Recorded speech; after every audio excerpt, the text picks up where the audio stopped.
Council and its resolutions, and the Fourth Geneva Convention. The inaction of this body as the internationally recognized disputed status of the region is undermined.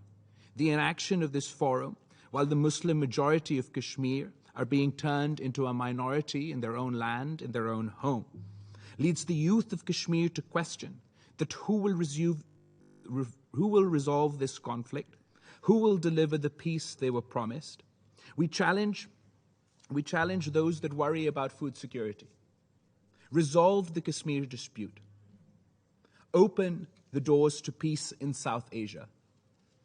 How the farmers of Pakistan and India can feed the world.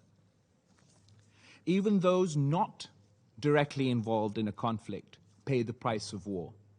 The conflict in Ukraine means that many across the world will become food insecure and risk going hungry.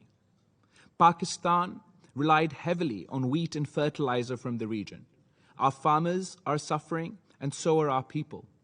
The price of such conflicts is paid at the petrol pump and at the grocery store.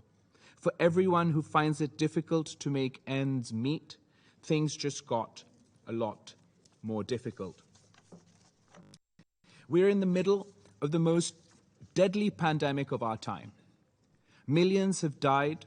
People continue to die. The health and economic toll of this pandemic will outlast the pandemic itself. Our continents are sinking. Our planet is under threat. Is it not the time to rise above the conflicts of man and face the threats to humanity? Mr. President, they say history repeats itself, first as a tragedy and then as a farce. They say that when the new wars end, old wars return. At the end of the last Cold War, we saw the beginning of what was to become the new war. Afghanistan was abandoned, and out of the wreckage emerged the Taliban, Al-Qaeda, extremism, and terrorism. Today, Afghanistan runs the risk of being abandoned yet again, and we find ourselves at the precipice of what many fear can be a new era of great power conflict. Pakistan has seen the costs of war up close. We are exhausted by conflict. We just witnessed how after decades of conflict, ultimately dialogue and diplomacy were the path to a conclusion. From our own experience, we most humbly and respectfully appeal to you to deploy dialogue and diplomacy in the pursuit of peace before and not after the next great war.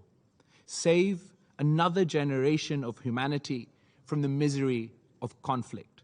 Then watch as a new generation unlocks its true potential. We can rise to the challenges of our time. We can be the generation that ends hunger. We can be the generation that saves our planet. We can be the generation that breaks this cycle, if you allow us. Thank you, Mr. President.